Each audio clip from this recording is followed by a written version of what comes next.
Assalamualaikum warahmatullahi wabarakatuh. Waalaikumsalam warahmatullahi wabarakatuh. Baiklah, untuk memenuhi tugas mata kuliah Sistem Hukum Indonesia, di sini kami dari kelompok 7 akan mempresentasikan hasil tugas kelompok kami dengan judul Sengketa Hukum dan Reformasi Hukum di Indonesia, dengan topik yang akan dibahas yaitu mengenai alat bukti dan pembuktian pembuktian. Materi ini kami susun atas kerjasama saya dan rekan-rekan saya dengan berdasarkan sumber analisa 4 jurnal nasional dan 1 jurnal internasional. Sebelumnya, perkenalkan, nama saya Rifki. Sebagai moderator akan memperkenalkan rekan-rekan saya, yaitu Deprianto, Fitri Wahyuni, dan Siti Wahyuni. Di sini kami dibimbing oleh dosen pembimbing Bapak Iib serta gelarnya dengan seksi kelas 10 20 24 2 01 57. Baiklah, kita akan memasuki pada materi yang akan kita bahas. Pembahasan pertama akan dibacakan oleh Fitri Wahyuni. Kepada Fitri, saya persilakan. Baik, terima kasih kepada moderator. Langsung saja, saya masuk pada materi yang akan kita bahas, yaitu yang berjudul yang pertama, pemahaman dan konsep pembuktian dan alat bukti.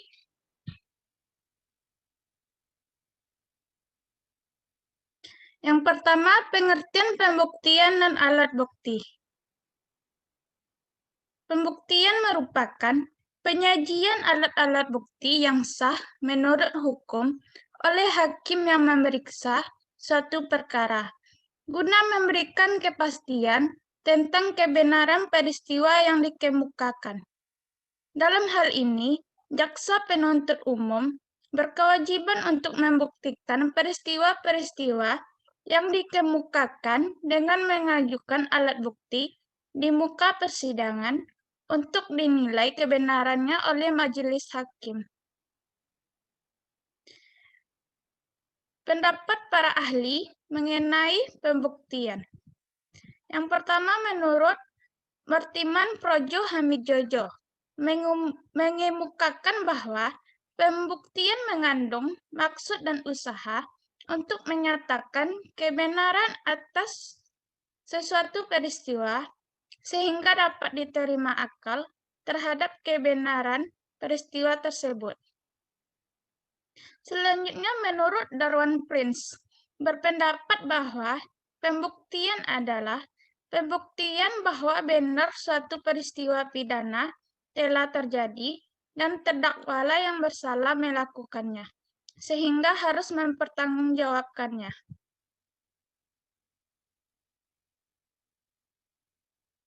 Selanjutnya, hukum pembuktian.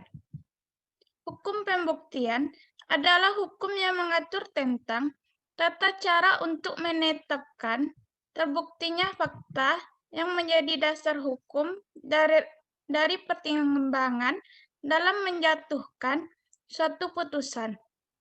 Alat bukti adalah segala sesuatu yang hubungannya dengan suatu perbuatan, di mana dengan alat-alat bukti tersebut dapat dipergunakan sebagai bahan pembuktian guna menimbulkan keyakinan hakim atas kebenaran adanya suatu tindak pidana yang telah dilakukan oleh terdakwa. Selanjutnya, yang kedua, pembuktian penyelesaian sengketa tata usaha negara. Menurut Indro Harto, fakta tersebut terdiri sebagai berikut. Yang A, fakta hukum, yaitu kejadian-kejadian atau keadaan-keadaan yang eksistensi keberadaannya tergantung dari penerapan suatu peraturan perundang-undangan. Yang B, fakta biasa, yaitu kejadian-kejadian atau keadaan-keadaan yang juga ikut menentukan adanya fakta hukum tertentu. Pasal 100 ayat 2 UU PTUN menentukan bahwa kejadian yang telah diketahui umum tidak perlu dibuktikan. Selanjutnya,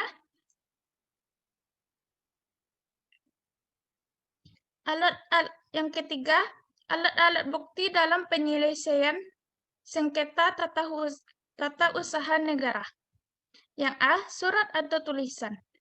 Menurut Sudikno Mertokusumo, yang dimaksud dengan surat atau tulisan adalah segala sesuatu yang memuat tanda-tanda bacaan, yang dimaksudkan untuk mencurahkan isi hati atau untuk menyampaikan buah pikiran seseorang dan dipergunakan sebagai pembuktian.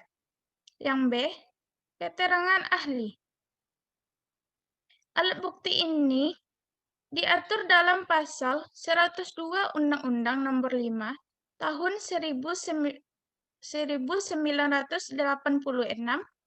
ayat 1 yang menentukan keterangan ahli dalam pendapat orang yang diberikan di bawah sumpah dalam persidangan tentang hal yang ia ketahui menurut pengalaman dan pengetahuannya.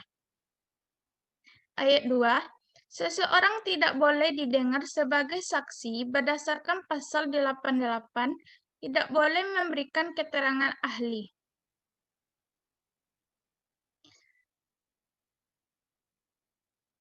Yang C, keterangan saksi. Pasal 104 Undang-Undang Nomor 5 Tahun 1986 menentukan keterangan saksi dianggap sebagai alat bukti apabila keterangan itu berkenaan dengan hal yang dialami, dilihat, atau didengar oleh saksi. Dari ketentuan yang terdapat dalam pasal 104 tersebut, dapat diketahui bahwa saksi adalah orang yang dapat memberikan keterangan tentang sesuatu hal yang dialaminya, dilihat, atau didengarnya tentang sengketa yang diperiksa di pengadilan. Selanjutnya yang D, pengakuan para pihak. Menurut Wiono, 2013, pengakuan yang diberikan oleh pihak penggugat atau tergugat belum tentu menunjukkan kebenaran material yang berkaitan dengan terjadinya sengketa tata usaha negara. Oleh karena itu, meskipun penggugat atau tergugat telah memberikan pengakuan, tetapi hakim masih mempunyai wewenang untuk meneliti lebih lanjut terhadap pengakuan yang diberikan para pihak. Yang E, pengetahuan hakim. Menurut Wijono, yang termasuk pemeriksaan di sidang pengadilan adalah pemeriksaan setempat. Karena hanya tempat sidang saja yang pindah, tidak lagi di kantor peradilan tata usaha negara, tetapi misalnya di kantor tergugat. Baiklah, sekian dari saya kembalikan kepada moderator.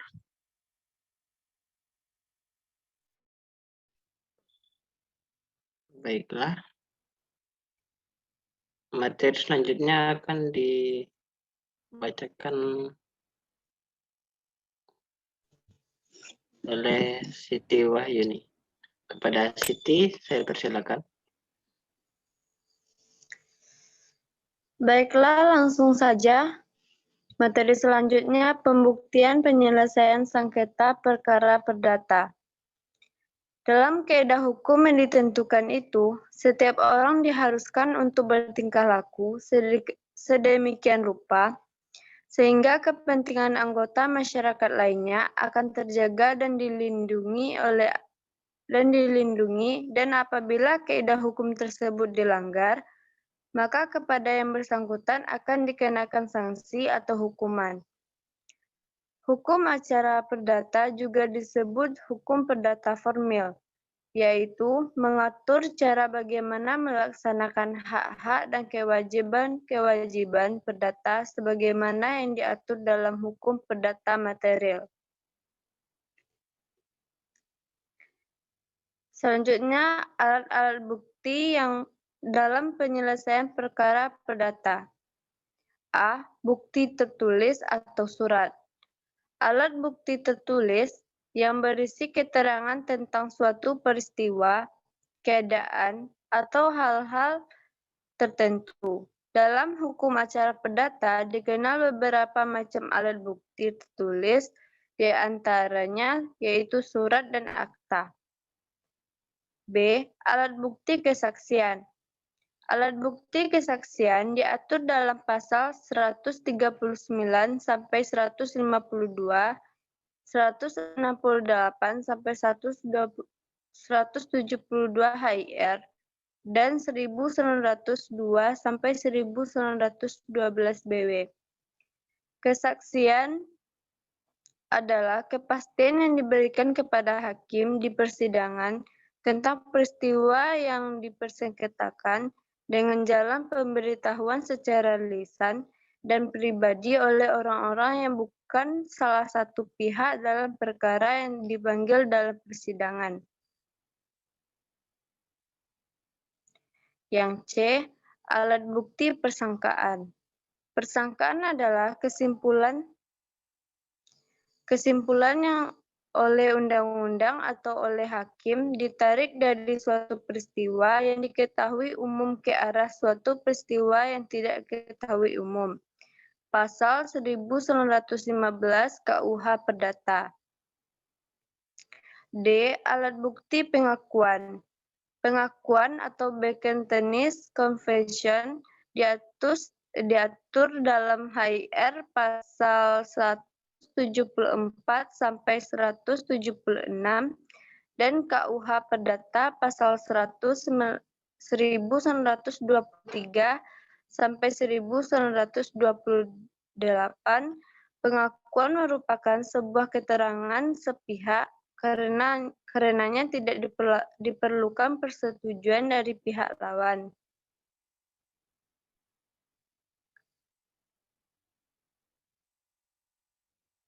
E. Alat bukti sumpah.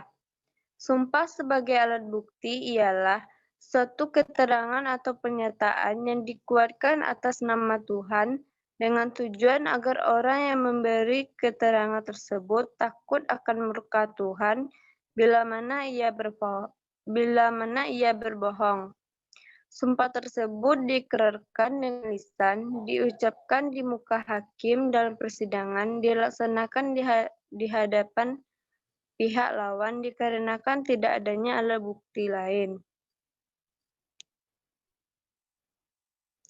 Selanjutnya, pembuktian dalam perkara pidana. Pembuktian merupakan masalah yang memegang peranan dalam proses pemeriksaan di bidang pengadilan karena dengan pembuktian inilah ditentukan nasib seorang terdakwa.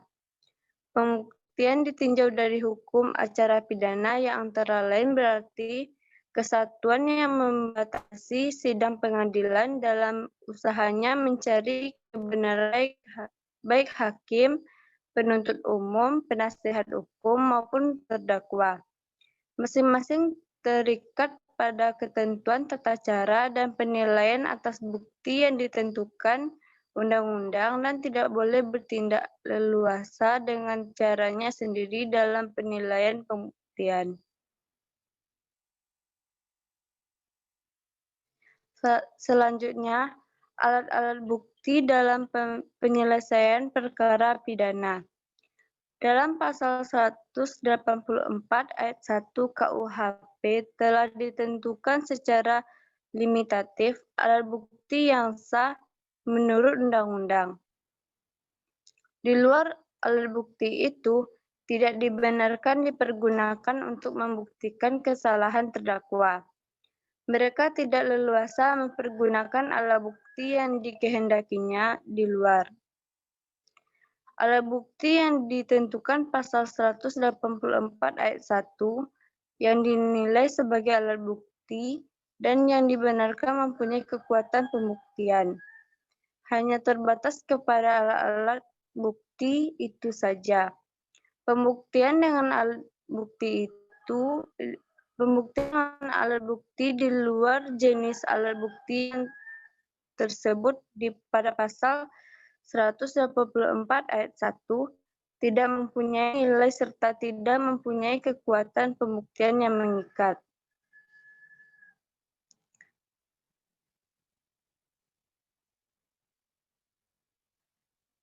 Adapun alat bukti yang sah menurut undang-undang sesuai dengan apa yang disebut dalam pasal 183 ayat 1 adalah yang A. Keterangan saksi. Keterangan saksi yang diberikan oleh seorang dalam persidangan merupakan suatu keterangan dari peristiwa pidana yang ia dengar sendiri, ia lihat sendiri atau ia mengalami sendiri dengan menyebut alasan dan pengetahuannya itu. Dalam hal saksi tidak mendengar, melihat maupun mengalami sendiri terkait peristiwa pidana tersebut, melainkan ia hanya memberikan pendapat maupun rekaan yang diperoleh dari hasil pemikiran saja. B. Keterangan ahli. Keterangan ahli ialah keterangan yang diberikan seorang ahli yang memiliki keahlian khusus tentang masalah yang diperlukan penjelasannya dalam suatu perkara pidana yang sedang diperiksa. Maksud keterangan khusus dari ahli agar perkara pidana yang sedang diperiksa menjadi terang, demi untuk penyelesaian pemeriksaan perkara yang bersangkutan. C. Surat. Dasar hukum mengenai alat bukti surat tertuang di dalam pasal 187 KUHP, yang dimana pada dasarnya surat yang disebut dalam pasal tersebut ialah surat resmi yang dibuat oleh pejabat umum yang berwenang untuk membuatnya. D. Petunjuk. Petunjuk hanya dapat diperoleh dari keterangan saksi, surat, keterangan terdakwa, pasal 188 KUHP, artinya baik mengenai perbuatan, kejadian atau keadaan, ada keterkaitan atau persesuaian dengan tindak pidana yang sedang disidangkan tersebut untuk menandakan bahwa telah terjadi suatu tindak pidana atau siapa pelakunya. E. Keterangan terdakwa. Terdakwa dalam memberikan keterangannya sebagai alat bukti dalam persidangan di pengadilan hanya mencakup dua hal, yaitu pengakuan dan pengingkaran mengenai tindak pidana yang didakwai kepadanya di dalam pasal 189 KUHP. Baiklah, saya kembalikan kepada moderator.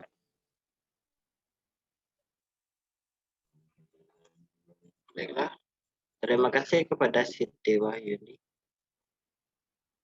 Baik, selanjutnya, materi selanjutnya akan dijelaskan oleh Deprianto.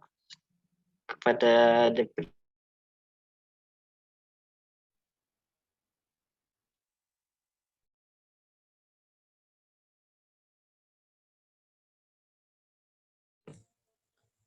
Terima kasih kepada moderator. Baiklah, di sini saya akan menyampaikan tentang perbandingan jurnal-jurnal yang kami bahas dalam materi ini. Yang pertama, jurnal 1. Dalam jurnal ini terdapat banyak materi yang terkandung di dalamnya. Jurnal tersebut berisikan materi tentang definisi, atau pengertian dari pembuktian dan alat bukti. Penyelesaian pembuktian sengketa tata usaha negara dan alat-alat bukti dalam pemeriksaan sengketa tata usaha negara. Materi-materi tersebut dijelaskan dengan rinci pada jurnal pertama ini. Jurnal kedua, dalam jurnal ini berisikan materi pembahasan tentang proses penyelesaian pembuktian perkara perdata, dan jurnal ini juga membahas tentang alat-alat bukti dalam pemeriksaan perkara perdata. Jurnal 3, dalam jurnal ini berisikan materi pembahasan tentang penerapan pemeriksaan setempat sebagai alat bukti pada perkara dan kekuatan pembuktian pemeriksaan setempat sebagai alat bukti dalam persidangan perkara perdata.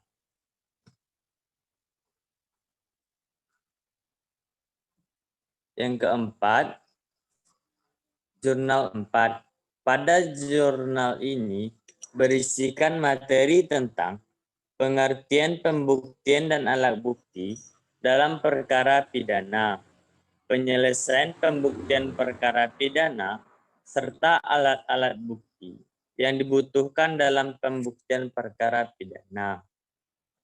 Jurnal 5, dalam jurnal ini membahas mengenai hukum bukti konstitusional. Dalam hal ini mencakup tentang hukum tata negara, hukum perdata dan pidana. Jurnal ini juga membahas bukti-bukti yang dilindungi. Selain itu, juga terdapat pembahasan tentang marginalisasi aturan bukti. Selanjutnya, saya akan membahas mengenai isu-isu dan solusi terkait pembuktian dan alat bukti. Yang pertama, kekuatan hukum hasil uji balistik dalam pembuktian perkara pidana pembunuhan berencana.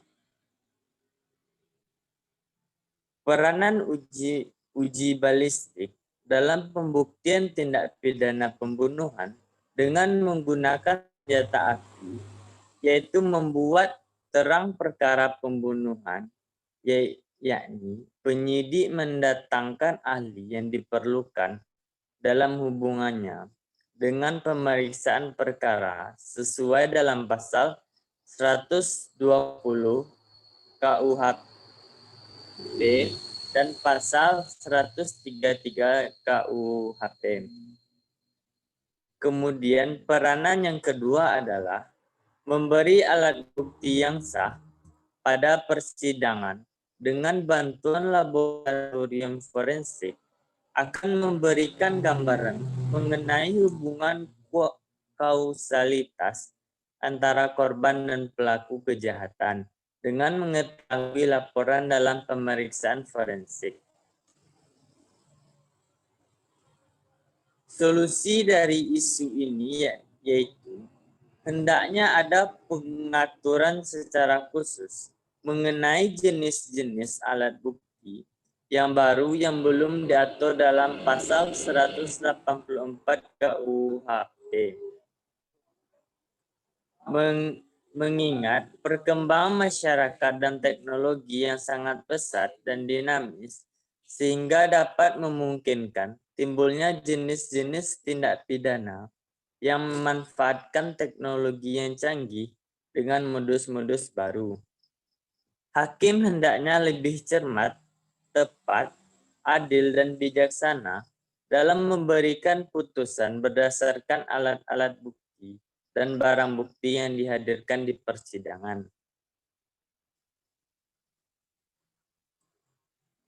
Yang kedua, tindak pidana pemalsuan alat bukti dalam sidang pengadilan. Misalnya, seseorang memalsukan surat pernyataan kepemilikan tanah dan tanda tangan orang tua, maka perbuatan tersebut patut diduga merupakan suatu tindak pidana pemalsuan surat sebagaimana dijelaskan dalam pasal 263 KUHP.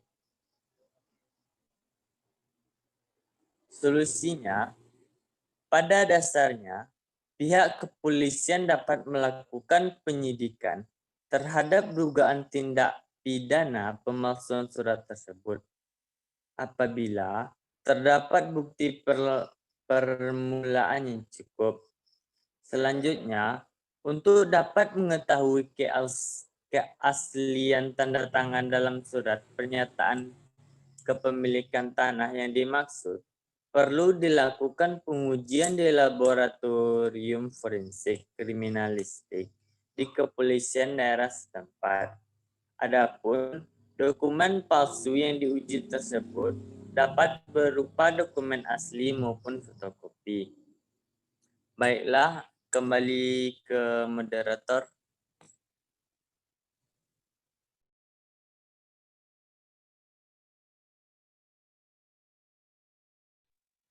Baiklah, terima kasih kepada Dr. Rianto. Materi selanjutnya akan saya sendiri yang menjelaskan. Masalah yang mungkin timbul di luar jurnal yang dipelajari. Masalah yang dipahami yaitu kedudukan visum et repertum dalam pembuktian suatu perkara pidana. Visum et repertum merupakan salah satu alat bukti yang sah menurut KUHP dalam pasal 184 dalam pembuktian suatu perkara pidana yang menyangkut jiwa atau pembunuhan atau tubuh seseorang. Alat bukti visum et repertum ini sangat berperan untuk mengetahui sebab-sebab suatu luka atau meninggalnya seseorang. Pelaksanaannya visum et repertum sering terdapat hambatan-hambatan dari para pihak. Visum et repertum merupakan alat bukti yang kekuatan pembuktiannya bebas dan tidak mengikat hakim.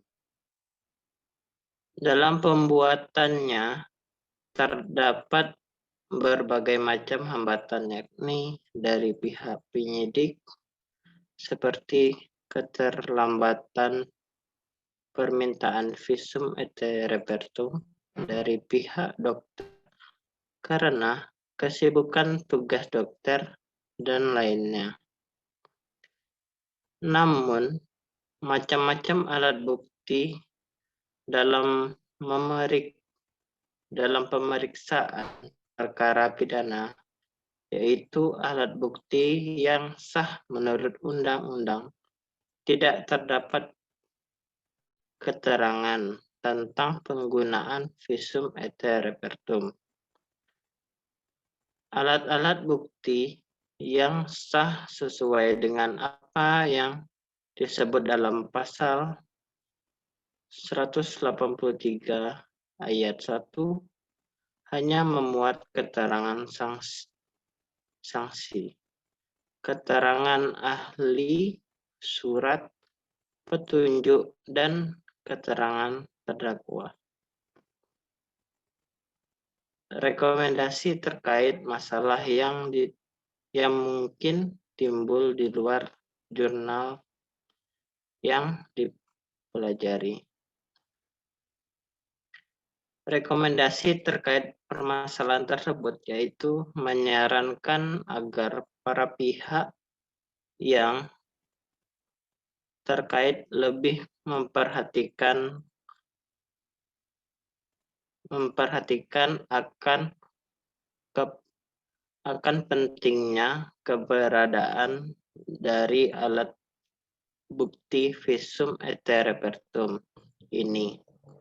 Selain itu, hendaknya para pihak dapat mengatasi hambatan-hambatan yang sering ada, yakni bagi penyidik agar dapat dengan segera membuat surat permintaan visum et repertum kepada dokter apabila terdapat korban yang perlu dimintakan visum et repertum.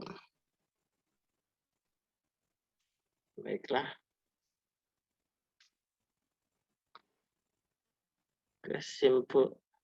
Berikutnya kesimpulan akan dijelaskan oleh Deprianto kepada Deprianto.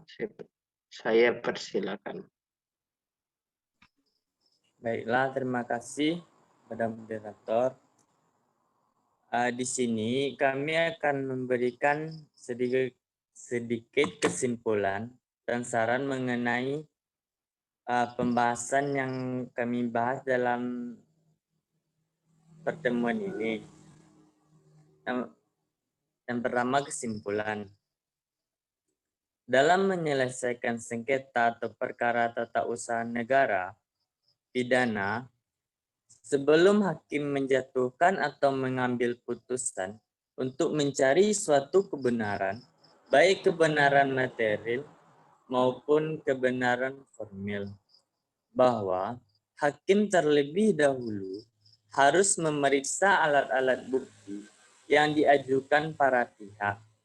Pembuktian yang dilakukan oleh hakim dalam mengadili sengketa atau perkara adalah untuk menentukan hubungan hukum yang sebenarnya terhadap pihak-pihak. Pembuktian adalah tahap yang memiliki peranan penting bagi hakim untuk menjatuhkan putusan. Alat bukti adalah segala sesuatu yang ada hubungannya dengan satu perbuatan, di mana dengan alat-alat bukti tersebut dapat dipergunakan sebagai bahan pembuktian guna menimbulkan keyakinan hakim atas kebenaran adanya suatu tindak pidana yang telah dilakukan oleh terdakwa. Proses pembuktian dalam proses persidangan dapat dikatakan sebagai sentral dari proses pemeriksaan di pengadilan. Pembuktian menjadi sentral karena dalil-dalil para pihak diuji melalui tahap pembuktian guna menemukan hukum yang akan diterapkan maupun ditemukan dalam suatu perkara tertentu. Tujuan dari pembuktian adalah untuk menetapkan hubungan hukum antara kedua belah pihak yang berperkara di pengadilan untuk dapat memberi kepastian dan keyakinan kepada hakim atas dalil yang disertai alat bukti yang diajukan di pengadilan. Pada tahap ini, hakim dapat mempertimbangkan putusan perkara yang dapat memberikan suatu kebenaran yang memiliki nilai kepastian hukum dan keadilan. Pengaturan tentang alat-alat bukti dalam hukum acara peradilan tata usaha negara diatur di dalam pasal 100 sampai 107 UU PT UN. Menurut pasal 100 ayat 1 UU PT UN, alat bukti adalah surat atau tulisan, keterangan ahli, keterangan saksi, pengakuan para pihak, dan pengetahuan hakim. Alat-alat bukti yang sah menurut hukum acara perdata sebagaimana diatur di dalam pasal 164 HIR atau 284 RGB, yaitu bukti surat, bukti saksi, persangkaan, pengakuan, dan sumpahan.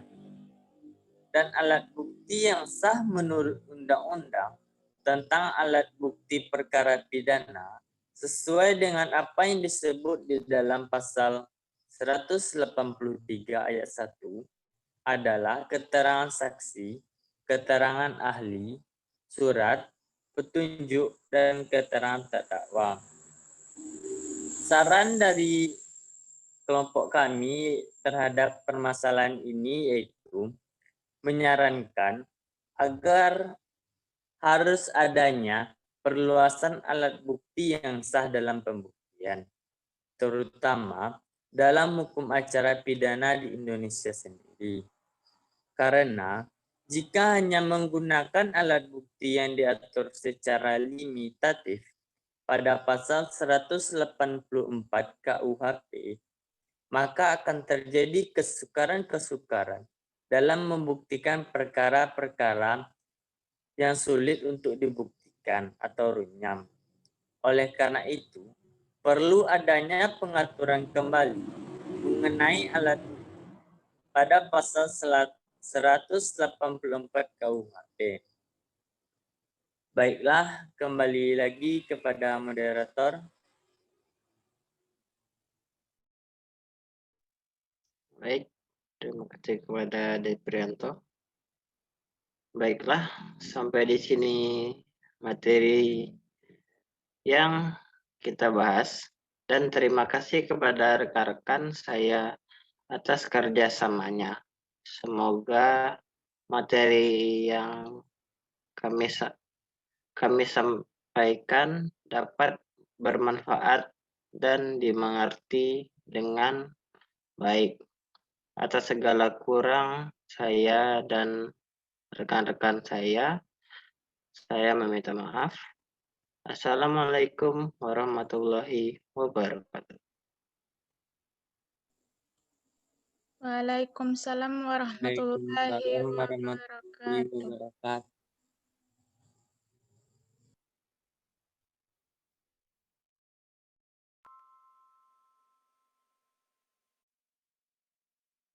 wabarakatuh.